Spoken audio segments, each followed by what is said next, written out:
Between the Lines would like to thank Protection Strategies Incorporated for sponsoring tonight's program, one of our country's leading providers of integrated security services, including operational security, training, testing, and evaluation. Clients of PSI include the Department of Justice, the FBI, and the Department of Energy.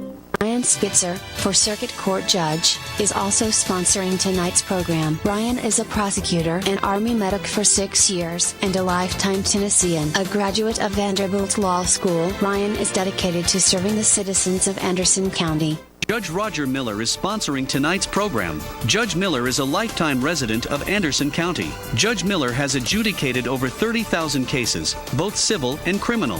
Judge Miller is looking forward to continuing to serve Anderson County.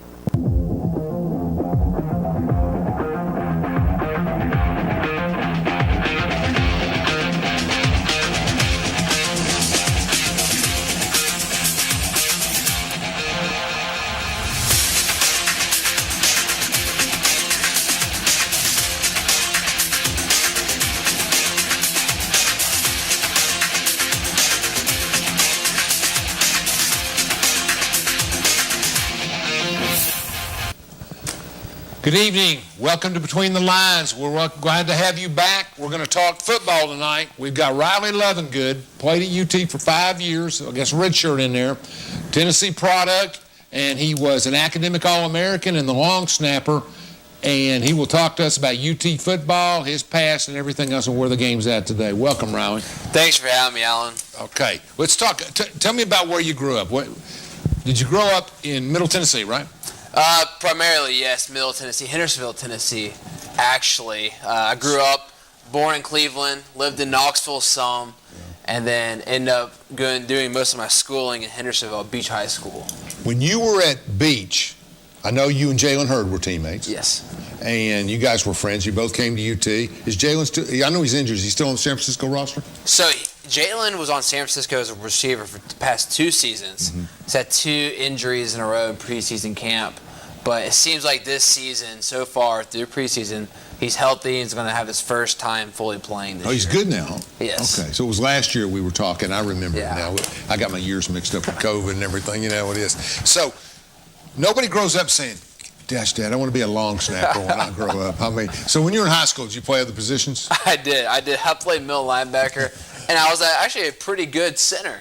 Were you? A lot bigger. Regular center. Yeah, I weighed 270 pounds. I saw Tommy Bowles, the captain of Northwestern, yesterday for lunch in Knoxville, and when I saw him, when me and you and him had lunch earlier in the year, he was like 200.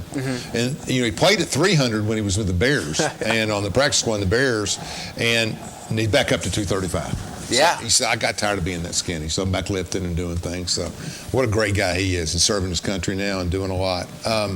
He's going to watch, so we'll say hi to him. Okay, so Beach was pretty good. We were very good. No, you're pretty good. Top 30 in the nation in high school. Were you that good when you We were. Did you that win the good. state? Yes, sir, we did. Which year? My sophomore year, we won state. And then my junior year, we actually were top 30 in the nation. Is when we were at our peak. And we actually made it to the semifinals or quarterfinals and lost. And then your senior year? Then my senior year, we did okay. We made it to the second round of playoffs. I actually had torn my knee my senior year, so I didn't get to play it too much. I always was under the impression that Middle Tennessee high school football had gotten ahead of East Tennessee high school football in the past 20 years. You know, Murfreesboro, Oakland, and all those people.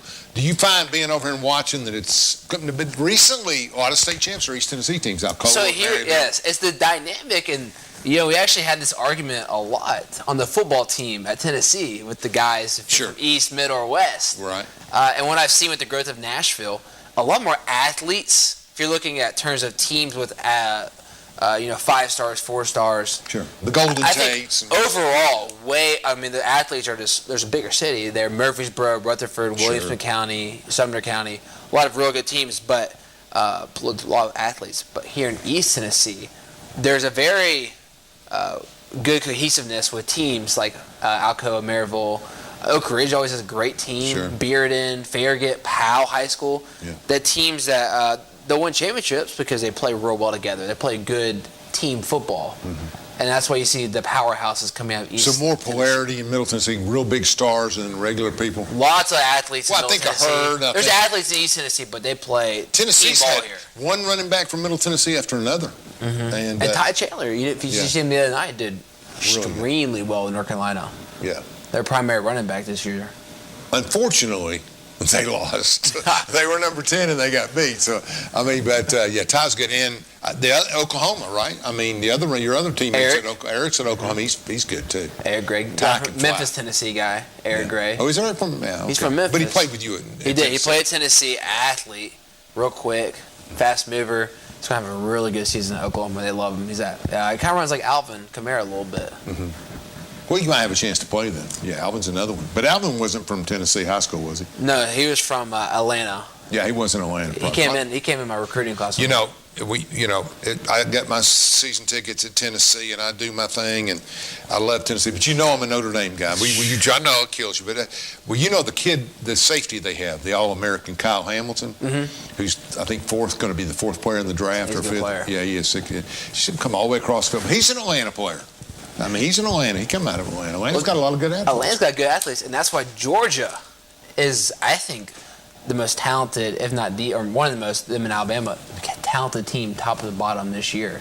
It's because Kirby Smart's really dominated recruiting in Georgia. Did you watch them? Their defense? They're going to be tough to score on this year for any team. Well, they certainly were tough for Clemson. And Clemson is good. Clemson is good. But Georgia, I think, is just stout right now with athletes. Yeah. Well, Smart's always been able to recruit. He's a likable coach. Is he? Any guy plays for Kirby Smart, they love Kirby Smart. He comes with that Saban toughness, but he's very likable. Mm-hmm. Yeah, and they all come from Saban at one time or another, don't they? I mean, they just kind of flow out of Saban's world. If they don't come from Saban, they try to get to him somehow. If they get fired, they'll end up going back to Saban as an analyst. I mean, he's got that West Virginia. He's from northern West Virginia. He coached at Michigan State when I lived in Pittsburgh. We saw him a lot. And he's got that coal miner's, grandson of a coal miner's mentality. He wins the national championship. The next morning he's looking at film and who's coming back next year, what recruit can I go see. The guy never stops working. But he knows you're only as good as your last game, and he takes it to extremes. He's really a good systems manager. Yeah, he knows you can. I mean, he's look built at a system. Look at Coach Orgeron, won championship 2 years ago, undefeated, and I mean now he's on the chopping block. The talent's you're always. What are you going to do for me now? So you've been out. You missed 1 year so far. I've missed 1 year. And the year before you were playing, you played in the bowl game. Great story. He partially tears his ACL. 3 of them, right? PCL all ACL, MCL, and fourth PCL. quarter, but you got to punt. And there's 3 minutes to go, and it's bad snap, and we lose the game in the bowl game, so you keep playing with your torn leg.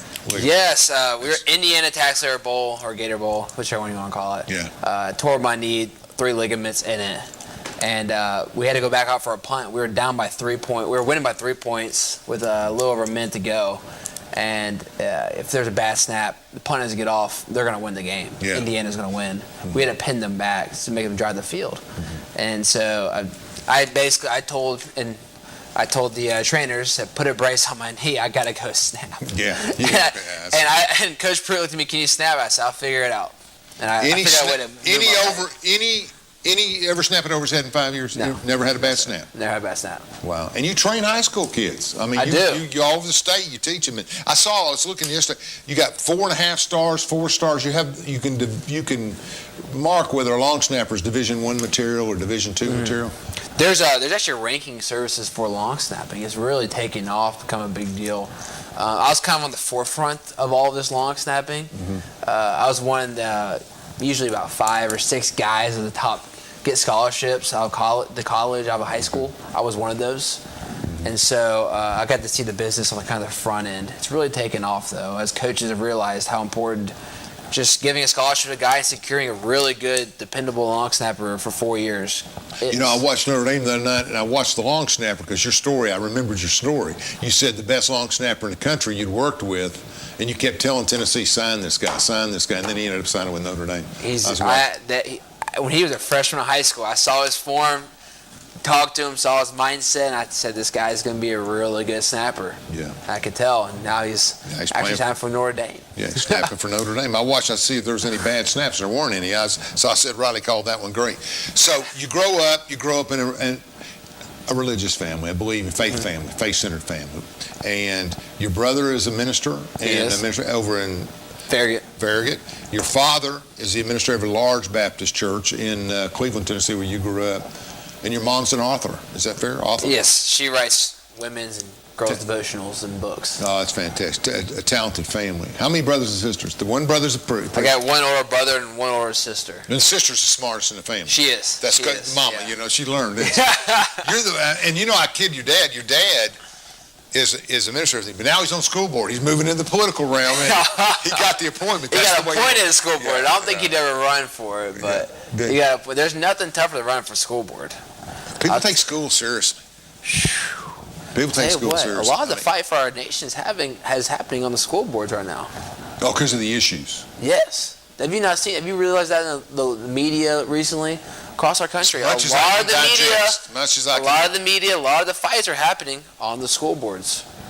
Over masks, COVID policies, but that's where people get most fired up when it comes to their schooling of their children, as they should. Interesting. I think that's true. I think that's absolutely true. So the family's into it. You're into it. You go to Tennessee. You get out. I meet you both. Obviously, I work a lot in the political realm, and you come to see me. So I want to talk to you. I want to learn. I want something. And then you talk to me, and we talk about football. And you say to me, I say to me, what I tell you, I said, why don't you get Senator Hagerty to teach you about finance? Why do you want to get involved in this business? And it obviously, since then, it's been fun. Now you're his East Tennessee field guy or whatever, your administrative stuff, and you're doing a wonderful job. We had fun on the campaign, didn't we? We had so much fun on the campaign. That was great. There's nothing, I love campaigning. How do you not? All right, and you were born for it, and I said it at that point. And I said to him, I'll tell him the story one more time because they've never heard it real quick. We've got 1 minute to break. He comes to me and he looks at me, and I'm trying to talk you out of being in the business, right? So I'll ask you one question. If you pass this test, you can stay in the I'll recommend the political business. And I went to him, I said, you played 2 years for Butch Jones, and you played 2 years for the successing coach, right? I mean, my man Pruitt. So you got those two. I said, tell me who the better coach was. And you stop and you look down for a minute and you look up and say, I loved them both. I said, you'll do fine in politics. We'll be right back. Give us a couple minutes to break. We'll come back and talk UT football. Roger Miller is a conservative and lifetime resident of Anderson County who has served as Sessions Judge since 2014. Judge Miller has adjudicated more than 30,000 cases, both civil and criminal, over the past 7 years. Roger is a graduate of Clinton High School, and he volunteers time coaching youth sports and serving as an instructor. A paramedic for 12 years, Roger worked saving lives at the Anderson County EMS, MedFlight 5, and Methodist Medical Center. In 2022, let's re-elect Roger Miller, General Sessions Judge. Hello, I'm District Attorney General Dave Clark. My fellow DAs and I successfully fought for new elder abuse laws and procedures that have police departments and agencies using improved tools to protect our seniors. Victims of elder abuse are often unable to recognize or report abuse themselves. They need your voice. If you suspect abuse, contact local law enforcement or adult protective services. Let's work together to protect our seniors. Hi, I'm Paige Taylor, head coach of the girls basketball team at Oak Ridge High School. We are traveling to Phoenix this year to play before Christmas and are needing to do some fundraising. And in September, we're going to have an auction here. We're going to have it on Monday, September 20th at 7 p.m. We'll have hundreds of items to auction. Should be one of our biggest ever, so please tune in to Channel 12 or watch us streaming on Facebook Monday, September 20th, 7 p.m. Between the Lines would like to thank Protection Strategies Incorporated for sponsoring tonight's program, one of our country's leading providers of integrated security services, including operational security, training, testing, and evaluation. Clients of PSI include the Department of Justice, the FBI, and the Department of Energy.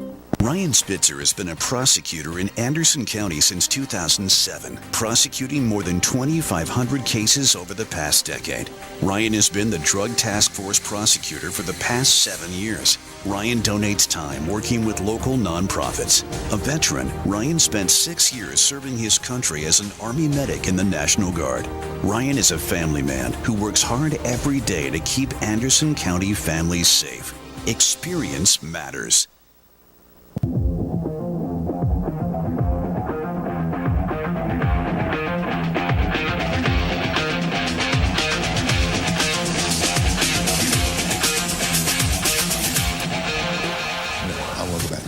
All right, we're back. We're talking to Riley Lovingood. Now we're going to get into Gibbs Hall a little bit, and we're going to. You still live in Gibbs Hall like we did? No, they tore it down. Where was I on that? I can't believe it. Really? Did they tear it down? They tore down Stokely and Gibbs Hall. Oh, Gibbs went with Stokely? Yeah, it's attached to the back of it. Yeah. I played it in Stokely when I was at Middle Tennessee State, but all my buddies who played for UT were in Gibbs Hall. So where does everybody live now? Yeah, Gibbs had great food apparently. Oh, it was a tremendous meal train. What do they call it? Trainers? Just players. dining room, I guess. Yeah. Train table. Training table. There you go. That's what they called it. They have a new dorm they just built. Don't know what it's called, but it's in place of Gibbs. When you were a freshman, where'd you play? Where'd you stay? We had a place called Vol Hall. Okay. Down near the law school, it was apartment style. It was really fun. All the football players lived on one floor, actually, which probably wasn't the best idea.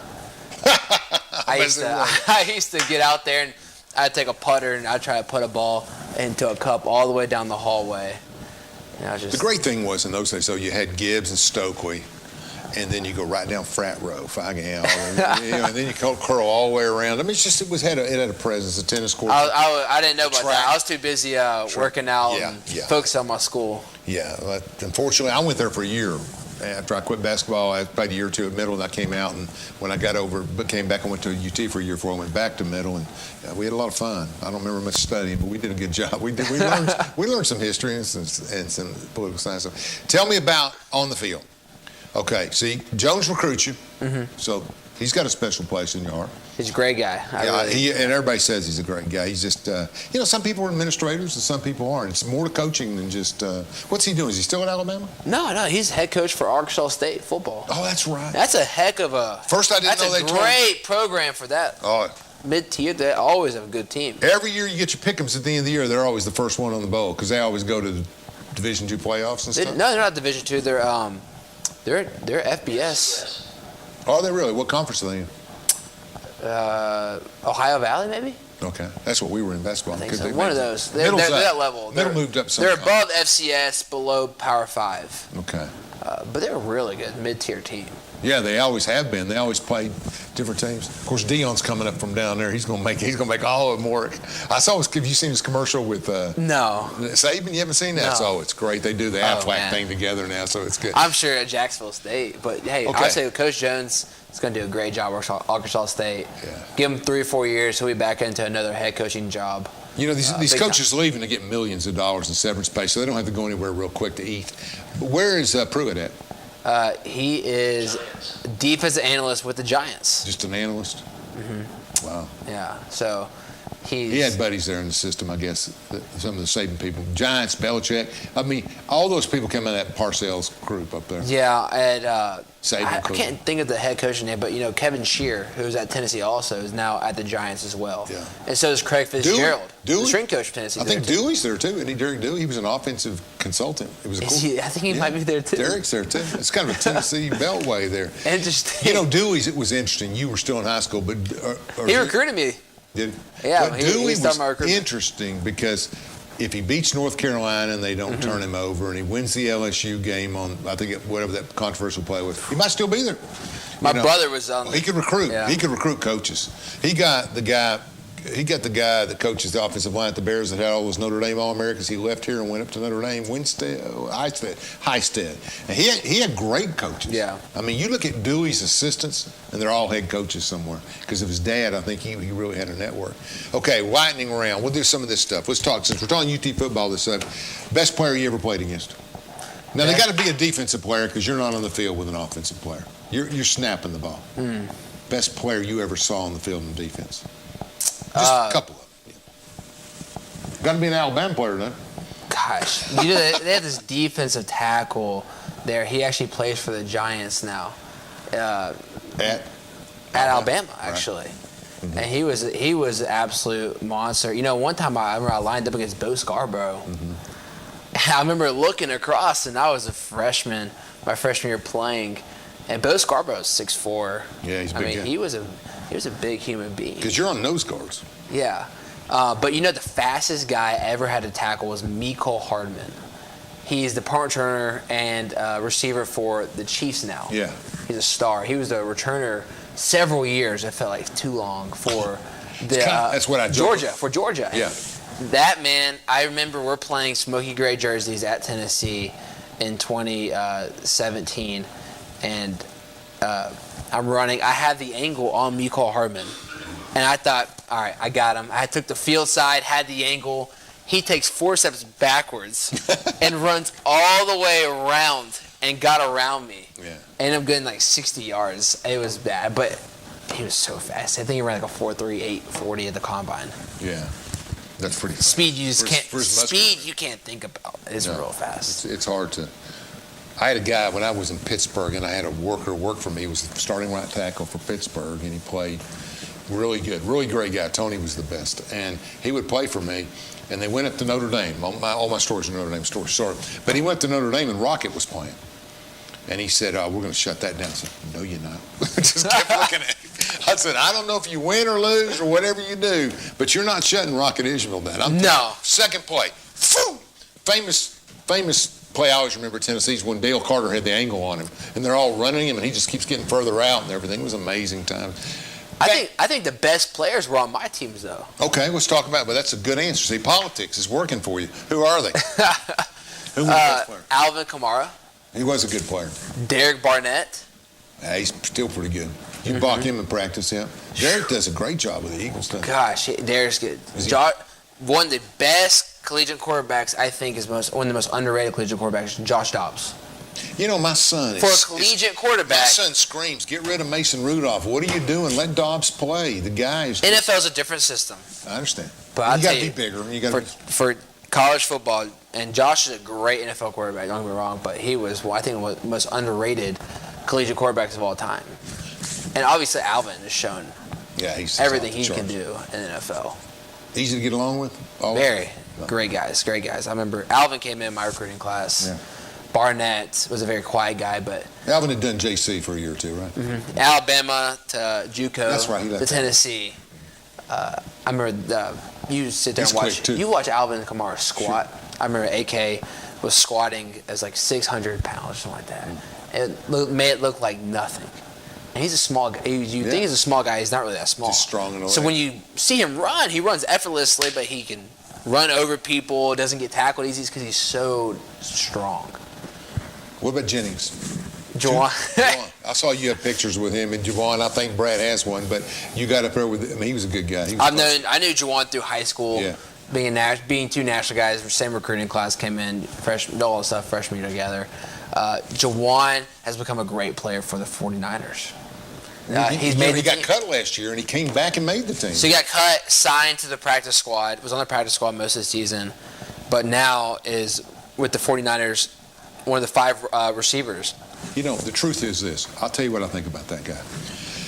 I had a lot of friends play with the Steelers and stuff, but that guy is not fast. No. He's not extremely strong, although he's strong as most. He's big, but he's a gamer. Mm-hmm. That guy's just a gamer. There's a guy. Some guys that just get it done. In football, as a kid, your backyard football, you got to pick somebody. He's my first pick every time. Oh, yeah. He's a guy, he doesn't look anything crazy, his body. Throw the ball up, he wants it. He's going to go get it. He's mean. Yeah. I saw him. It was Joe, the cornerback from Florida a few years ago, who everyone was really high on. Hayden? Maybe. I can't remember. I forget his name. He plays in the NFL, though. Tabor, okay. Tabor. Well, Juwan decided that he wanted Tabor, and he, on the film, we watched it, and he was knocking Tabor back 20 yards into the ground during run blocks. Most receivers don't like to run block, they'll just touch and kind of redirect, but Juwan was driving him and putting him in the ground. And we watched film that next week, and that was the best film we ever got to watch because he had, at the end of the game, Tabor so scared that Tabor was like backstepping when Juwan started running at him. He didn't want to get touched by Juwan at the end of the game because he had gotten driven to the ground that many times. Not afraid to block. Oh gosh, he was in his head bad. Yeah, that's what you got to do. And if you get a corner's head, they got problems. Yeah. Best linebacker. Best linebacker I saw. I got to see Jalen Reeves-Maben. Mm-hmm. Yeah, Kurt Magid. Those are good ones right there from Tennessee. So I don't want to, understate those guys. No, I could see that. But the guy from Kentucky. Yeah. He drafted real high. What was his name? He was good. You know what I'm talking about. I think he might have been a walk-on at Kentucky. Big, you know, I know you're talking about. 51. He was He got drafted high last year. He was really solid. Yeah, higher than anticipated. I remember. You know what's funny? We played striker from Oklahoma, linebacker. I was there. Really fast. Mayfield was a freshman. Striker. Came back and So beat striker was very fast, but he's not had that big of an NFL career. So he's more of a collegiate, just running off the edge. You can dance around a little bit in college if you got a lot of ability and survive. In the pros, though, I mean, Brady's there with a workbook at 6 o'clock. You better be there. Yeah. I mean, you got to learn it. You got to execute it. And it's like a real job. You go at 8 in the morning and they start teaching you stuff all the way to 6 o'clock. In college, it's 2 or 3 hours a day, 4 hours a day, year round. But you still got to go to class and get breaks and pros. They make it more like the NFL than you think in college. I knew you were going to say that. It's wake up at 5, 6 a.m. to 9, 10 p.m. In college? If you're not in class, they know you're not in class. You're going to be in the facility doing something. Film with a coach, meeting, workout, recovery, eating. The day that Juwan caught the pass in Georgia from Dobbs, the Hail Mary down on the left side, boy, you guys were excited. That was a fun game. Yeah. That game is a special game to me as well, obviously. Because why was it so special for you? I got actually got Special Teams SEC Player of the Week. Oh, did you? SEC Special Teams on the coverage. I remember that. I did 2 minutes before that catch. So that was just a big time. Oh, that's right. You pinned them in. They had to punt. Yeah, I remember that. So that was fun. So I was really glad Juwan caught that ball or else my play would have really mattered. Yeah. That's it. Knowing your plays really matter when you lose. If you could beat one team every year. Florida. I told my son the other day, I like Nick Saban. There is nothing I like about Florida. Florida State. And Miami's my absolute worst. Of course, that's my tradition, right? I don't like Miami. Somebody asked me that last week. They said, of all the teams in the SEC, what is your team you hate the most? I said Florida. Yeah, that's no question. You don't have to ask me twice. I don't like Alabama. I don't even think about Vanderbilt as a Tennessee guy, but Florida is the team, my number one rival. I just don't like going to Gainesville. But that's the fun thing about SEC football. Yeah. Is that there are these rivalries. It wouldn't be as fun across the SEC if there wasn't these heated rivalries between everybody. And Kiffin's picked it up. He's making it a little more heated. You got to be ready when you go to Ole Miss. Coach Kiffin, guess what? DJ Durkin, defensive coordinator. They have a defense this year at Ole Miss. Really? They have athletes. They got a defense, and they're going to have an offense. I watched him the other night. I was impressed. That quarterback's good. We'll take another break. We'll be back in 2 minutes. Prosecutor in Anderson County since 2007, prosecuting more than 2,500 cases over the past decade. Ryan has been the Drug Task Force prosecutor for the past 7 years. Ryan donates time working with local nonprofits. A veteran, Ryan spent 6 years serving his country as an Army medic in the National Guard. Ryan is a family man who works hard every day to keep Anderson County families safe. Experience matters. Hello, I'm District Attorney General Dave Clark. My fellow DAs and I successfully fought for new elder abuse laws and procedures that have police departments and agencies using improved tools to protect our seniors. Victims of elder abuse are often unable to recognize or report abuse themselves. They need your voice. If you suspect abuse, contact local law enforcement or adult protective services. Let's work together to protect our seniors. Hi, I'm Paige Taylor, head coach of the girls basketball team at Oak Ridge High School. We are traveling to Phoenix this year to play before Christmas and are needing to do some fundraising. And in September, we're going to have an auction here. We're going to have it on Monday, September 20th at 7 p.m. We'll have hundreds of items to auction. Should be one of our biggest ever, so please tune in to Channel 12 or watch us streaming on Facebook Monday, September 20th, 7 p.m. Roger Miller is a conservative and lifetime resident of Anderson County who has served as Sessions Judge since 2014. Judge Miller has adjudicated more than 30,000 cases, both civil and criminal, over the past 7 years. Roger is a graduate of Clinton High School, and he volunteers time coaching youth sports and serving as an instructor. A paramedic for 12 years, Roger worked saving lives at the Anderson County EMS, MedFlight 5, and Methodist Medical Center. In 2022, let's re-elect Roger Miller, General Sessions Judge. Between the Lines would like to thank Protection Strategies Incorporated for sponsoring tonight's program, one of our country's leading providers of integrated security services, including operational security, training, testing, and evaluation. Clients of PSI include the Department of Justice, the FBI, and the Department of Energy.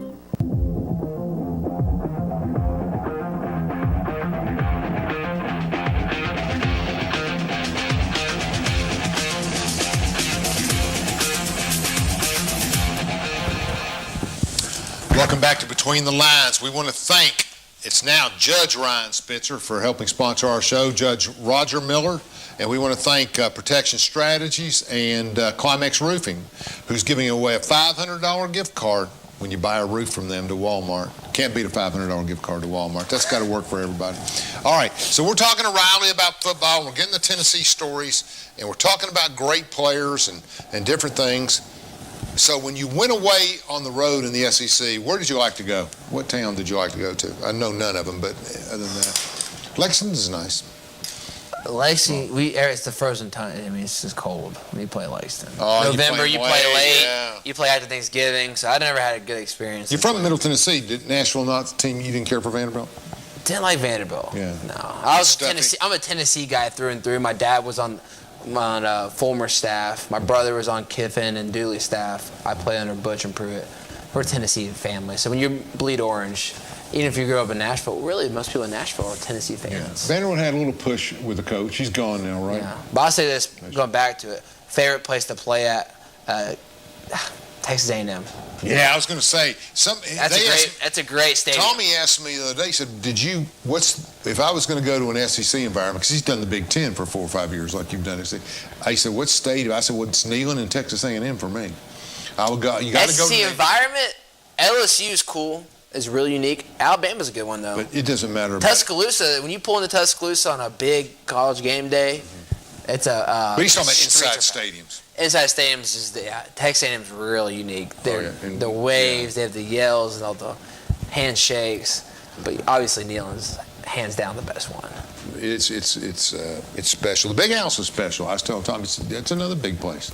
You know, Michigan's different. If you haven't been to the Rose Bowl or Michigan, it's intimidating. I always wanted to play in the Rose Bowl. I really did. But we never got to make it to that Rose Bowl. Well, they didn't let SEC teams go to the Rose Bowl. Not really, unless you made a playoff in 2017. That's a Big Ten thing. Yeah, that's right. You could have got that done. That's exactly. That was that 1 year you could. But when you pull into an SEC stadium, like Athens, Georgia, Tuscaloosa, Oxford, Knoxville, and it's a heated game.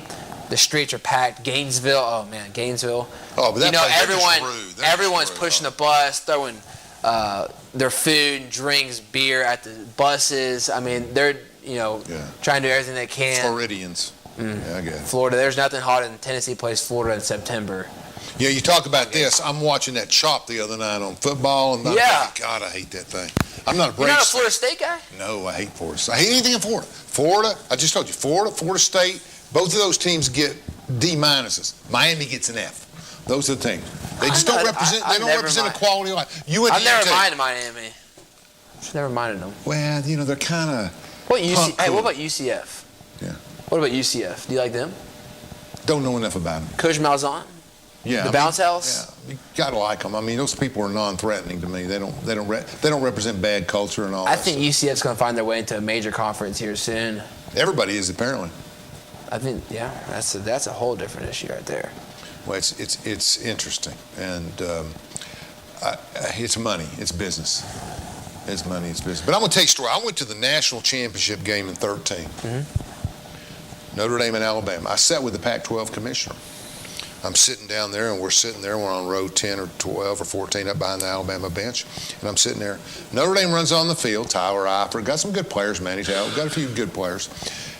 Then Alabama comes out, and the 19-year-old kids look like 27-year-old pros. I mean, they got necks this big. I'm saying that ain't cornmeal.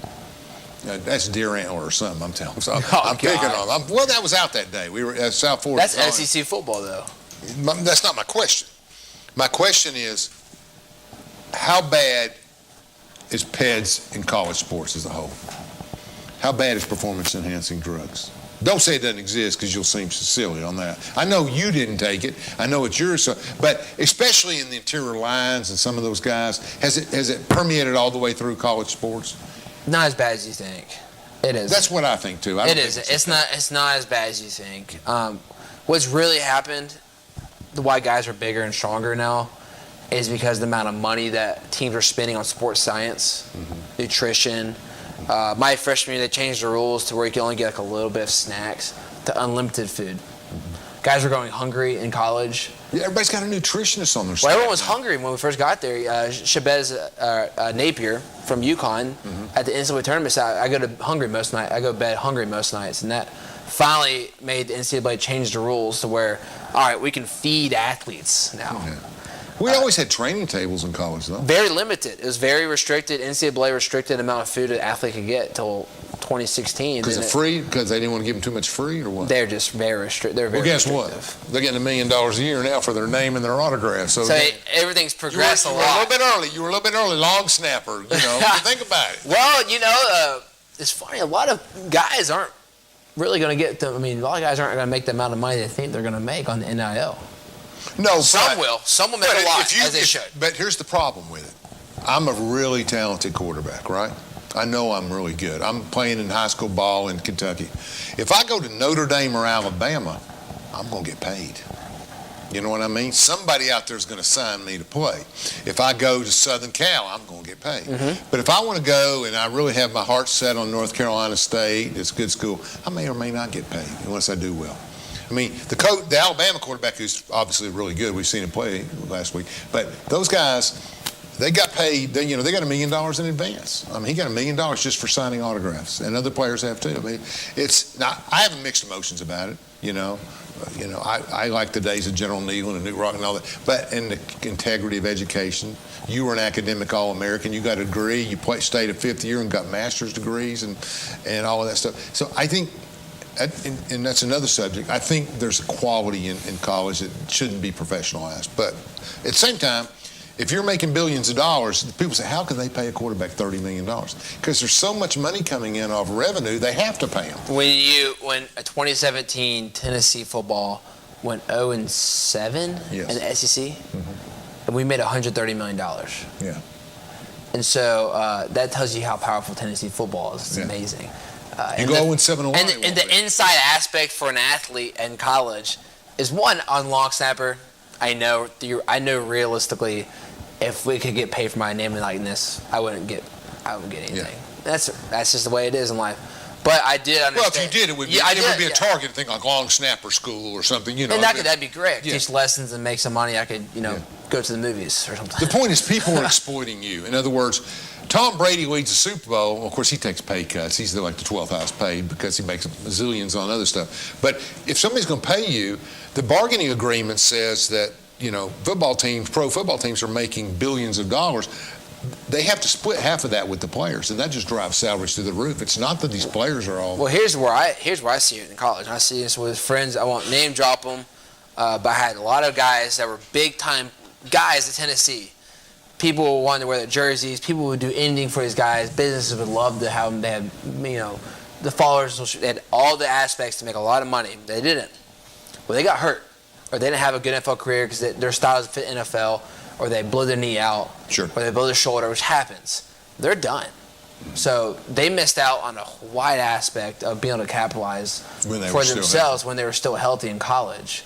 It's tough to see, for these guys, not me, but with other guys, their name and face and image being broadcasted through all of Tennessee, from Tennessee athletics, making money off it, which is totally they have the right to do that. Sure. But for you not to receive a dime for it. But as someone like me, I'm thankful for my education. Sure. I got an education for free. That was the biggest blessing in my life. I got 2 degrees. I capitalized on everything, and so I'm eternally grateful for that. But I understand that aspect for the other guys. Let's talk about education at these universities. You get the rep, the Big Ten, the private schools, everybody, they have better academics than the SEC team. So that's a hypothesis. Now, what Nick Saban's been able to do is generate all of that money. I have friends whose kids were honor students 32 on the ACTs, and they chose, rather than Vanderbilt, they chose to go to Alabama because they got a full scholarship. All that money's sitting out there. So the highest ACT scores entering freshmen in the conference now, Vanderbilt's still the highest, limited amount of people, but Alabama's second. And really, they're raising up academics with this money. They're bringing in more talented kids. UT Engineering School's ranked really high. I mean, there's other high. So I think Southern schools get a bum rap on that. I think we're seeing more quality education in these schools, and technology makes it accessible for everybody wherever they are, I think, in a sense, et cetera, et cetera. But I think success drives everything up. Better football. There's studies been shown, a better a university's football team does, the better their enrollment numbers are. When I was growing up, it didn't matter. When I had businesses, I wanted UT to win everything because it made everybody happy. Everybody was in a better mood. Success brings everybody up. I mean, everything comes up with success. I don't know how to define it, but it was when Tennessee's down, everybody's down. I mean, emotionally. People go to work. Oh, you're right. Leave me alone. Leave me alone. We win the game. Did you see that catch? I mean, it's a different all around. And in 2016, we were 6-0, 7-0. Don't quote me on that. But we were top 10 in the nation in October. After Georgia. And we're going to A&M playing college game day. We had Battle of Bristol. We beat Florida. We beat Georgia on the Hail Mary. And I remember going around Tennessee, going around Knoxville, and just the overall buzz of the community was something I've never seen before. And not since, man. But I do remember I would love nothing more than that to come back because... but every year in Tuscaloosa, that's how they feel. Yeah. I mean, it's different, isn't it? I want to say ours. I think ours is better. I think ours is more because I think Knoxville's a bigger city. I think, two, Knoxville's a better city. All right, we'll use Birmingham then. Well, Birmingham. I'm saying Birmingham, Alabama. Yeah. It bubbles over the other way. But there's also, when you win every year, you get kind of acquainted with it. It's exciting to win every third or fourth year because it's something different, and that's where it's at. Tennessee's they're just invested in Tennessee. When we come back, I want to talk about that. We got another segment. I want to talk about the Titans and let's do that. And how they've changed Middle Tennessee's environment of football. Mm-hmm. My son loves the Grizzlies. He loves the Titans, and I think it's been good for Tennessee. Let's take a short break, and we'll come back with our final segment of Between the Lines. Roger Miller is a conservative and lifetime resident of Anderson County who has served as Sessions Judge since 2014. Judge Miller has adjudicated more than 30,000 cases, both civil and criminal, over the past 7 years. Roger is a graduate of Clinton High School, and he volunteers time coaching youth sports and serving as an instructor. A paramedic for 12 years, Roger worked saving lives at the Anderson County EMS, MedFlight 5, and Methodist Medical Center. In 2022, let's re-elect Roger Miller, General Sessions Judge. Hello, I'm District Attorney General Dave Clark. My fellow DAs and I successfully fought for new elder abuse laws and procedures that have police departments and agencies using improved tools to protect our seniors. Victims of elder abuse are often unable to recognize or report abuse themselves. They need your voice. If you suspect abuse, contact local law enforcement or adult protective services. Let's work together to protect our seniors. Hi, I'm Paige Taylor, head coach of the girls basketball team at Oak Ridge High School. We are traveling to Phoenix this year to play before Christmas and are needing to do some fundraising. And in September, we're going to have an auction here. We're going to have it on Monday, September 20th at 7 p.m. We'll have hundreds of items to auction. Should be one of our biggest ever, so please tune in to Channel 12 or watch us streaming on Facebook Monday, September 20th, 7 p.m. Between the Lines would like to thank Protection Strategies Incorporated for sponsoring tonight's program, one of our country's leading providers of integrated security services, including operational security, training, testing, and evaluation. Clients of PSI include the Department of Justice, the FBI, and the Department of Energy. Ryan Spitzer has been a prosecutor in Anderson County since 2007, prosecuting more than 2,500 cases over the past decade. Ryan has been the Drug Task Force prosecutor for the past 7 years. Ryan donates time working with local nonprofits. A veteran, Ryan spent 6 years serving his country as an Army medic in the National Guard.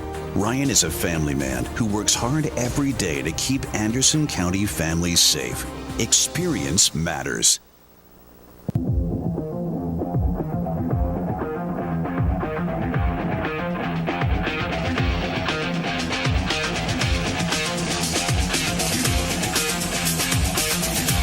Start somewhere. Starting.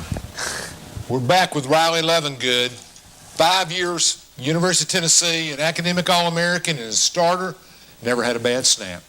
Played 2 years for Butch Jones, 2 years for Jeremy Pruitt, and now he's East Tennessee's rep for Senator Bill Haggerty, and we're talking sports. And we're going to talk, you're from Middle Tennessee.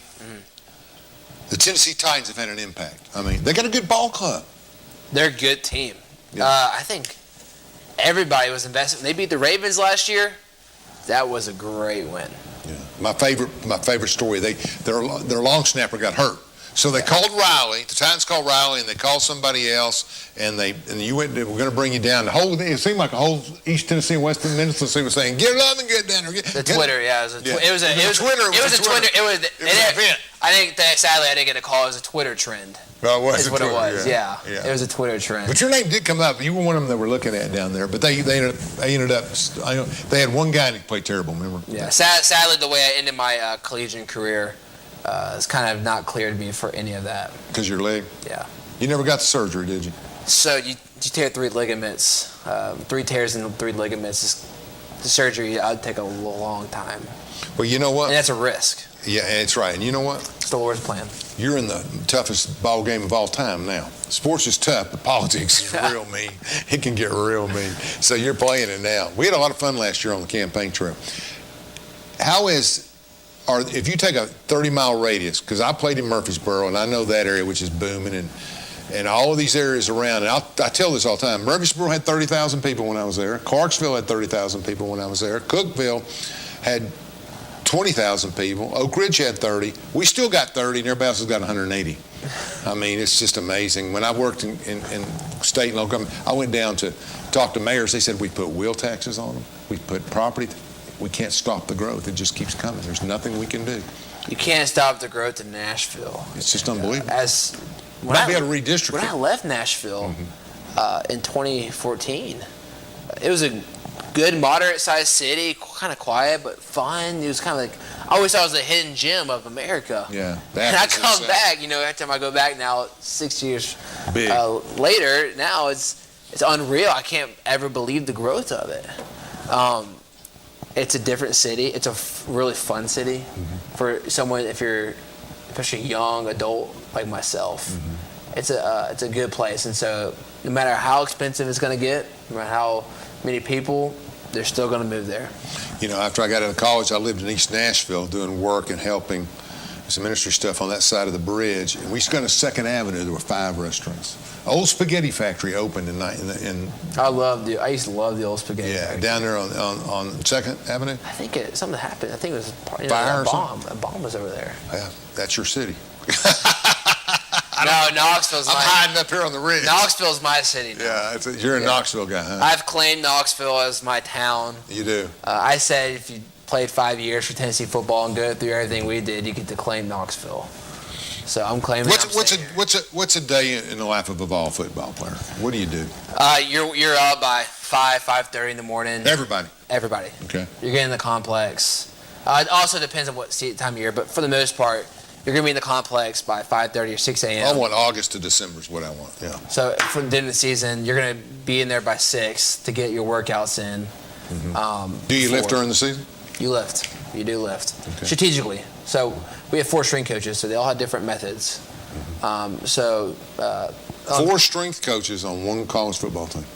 4 different strength coaches. So every year we had a different strength coach. Oh, you had a different guy every year, so you had to change. Just like we had a new position coach every year too, and we had 2 head coaches. So college football, they just cycle out real fast. So it's not necessarily a bad sign. It happens in Alabama too. It happens everywhere. It's a business. Yeah. It's not. It's just a business. But yes, so you wake up and you're in there working out, and then you're going to your class. You're doing classes from primarily 9 to 1:32. And 2:30 was always team meeting, and you're dressed ready to go for practice at 2:30, and then you do meetings from 2:30 to 4:30 on the field by 4:45, practicing from 5 to 7:30, after field work to about 8. Maybe at post practice you do post practice recovery 30 minutes, 8:30 dinner, and then you're getting home. Hopefully, maybe try to do some homework, 9:30, 10. Wake up, do it again. But I try to do my homework somewhere between classes during the middle of the day because you had I to knew do at something, night. right? I knew at night, 9 o'clock, I got home at night. I want to go to sleep.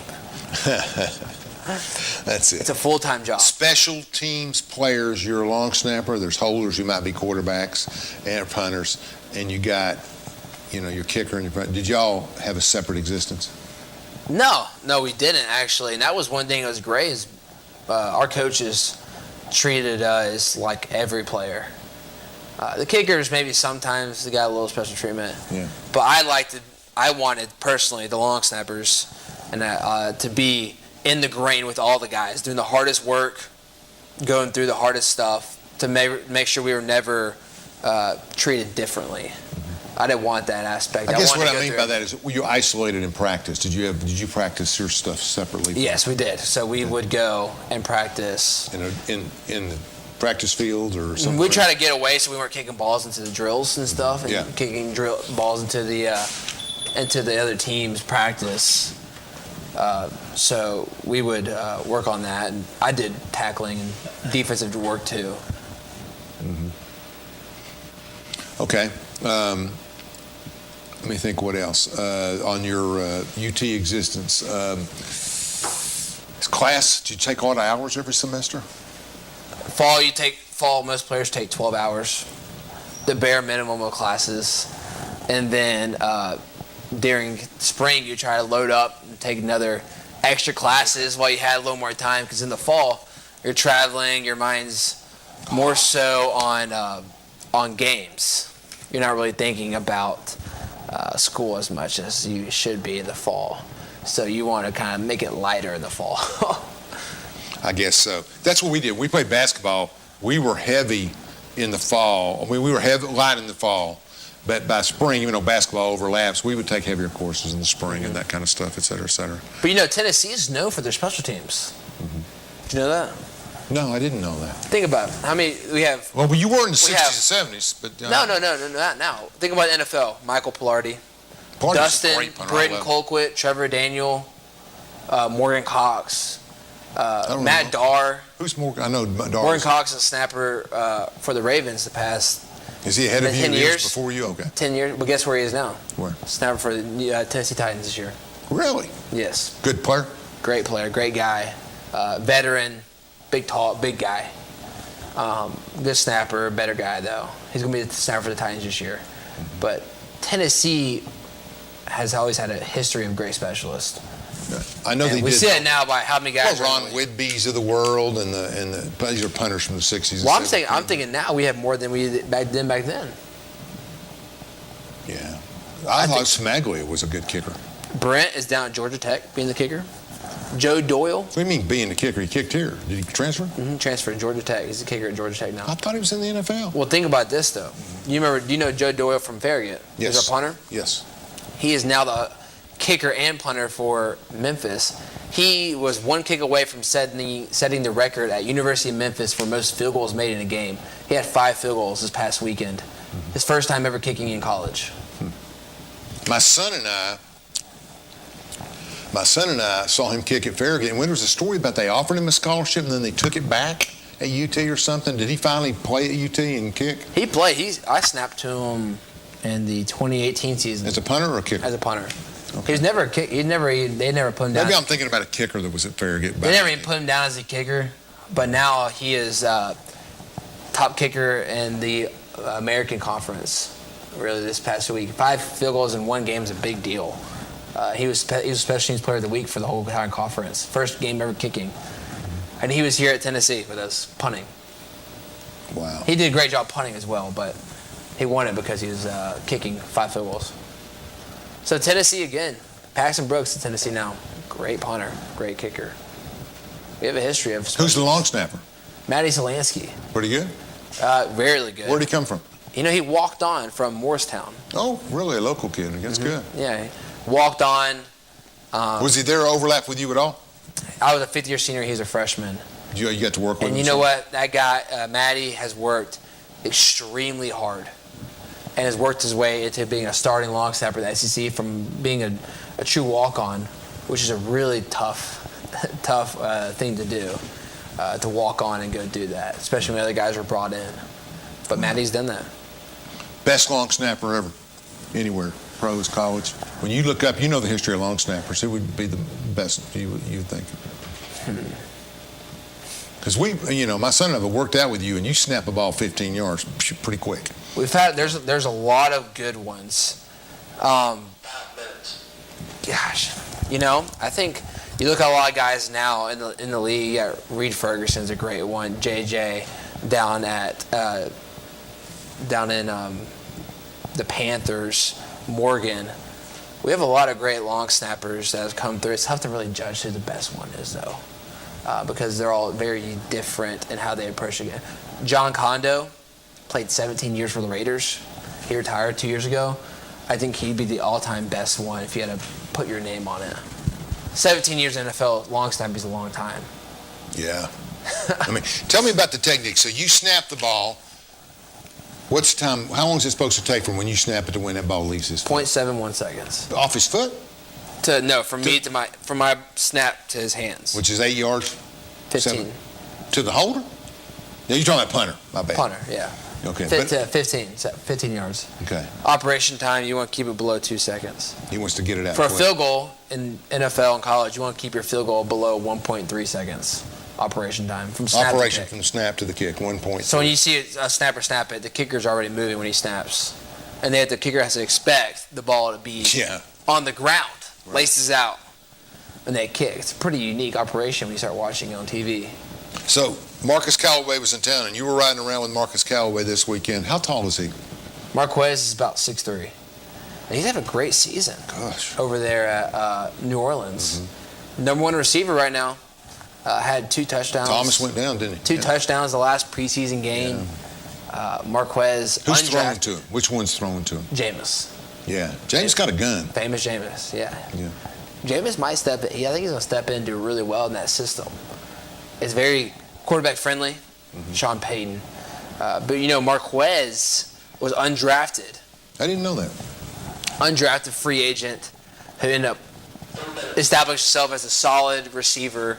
5th option in New Orleans, and now he's the number 1 receiver. Mm-hmm. Went in there, worked hard. When you're an undrafted free agent, everything's stacked up against you to cut you.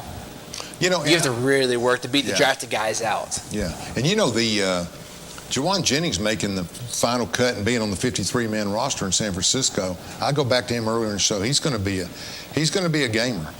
He's going to help San Francisco. Watch out for Juwan on special teams. That's where Juwan went over the blocking earlier in the show. Yeah. Juwan loves being on coverage. He loves being on any type of special. Juwan likes being on the football field no matter what he's doing. He wants to hit somebody. He's very physical. He wants to win. So anything that San Francisco asked Juwan to do this year, Juwan's going to do it, and he's going to do it 100%. And if I was another team, I would not want to be lined up against Juwan Jennings ever. Because you're going to get in a fight. He's very physical. Best punter you snap to? Trevor Daniel. Trevor, was that good? Where's he playing? We were number 1 in the country, our punt team, in 2016. He had a great season, great 2 years with the Texans. Mm-hmm. And now he's with the Titans and the practice squad. That's right. He stepped in last year at the end of the season. That's right. I remember. Mm-hmm. Big kicker? Big kicker. Technique good or just a big leg?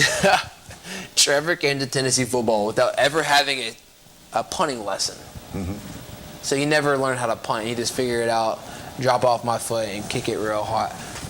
Mm-hmm. And then he made it to the NFL. He learned technique, but I remember when he came in and they couldn't get the snap to him and he was kicking it backwards. Remember the week or two the guy was out? I felt so bad for him. He's such a big guy, too. He's strong. He's huge. He can bench. He can bench over 400 pounds. Wow. Must be big, but that's a squat. He's big and he's strong. He can bench. He can bench the world, but he can punt the ball 60, 70 yards. Hopefully he gets a shot with the Titans this year, but they have Brett Kern, who's a great punter. Real quick, what's UT going to do this year? We got 45 seconds. I think a bowl game is a great season for UT this year. If they can get to 6, they've had a good year. I think so. If they beat Pitt Friday, Saturday, they got a path to 6 games. They for sure do. That's right. I think we'll know way more on Saturday than we did last Saturday. Yeah. Pitt's a way better test for us against Bowling Green. You can't really tell much off of playing Bowling Green. Yeah. They're almost too bad to really know how we are. I thought Milton looked promising. He's strong arm. Wow. Yeah. I think everyone noticed that, especially if you're there in person, how tight that spiral, just how strong he was. Thank you for watching Between the Lines. Thank you, Riley, for coming on.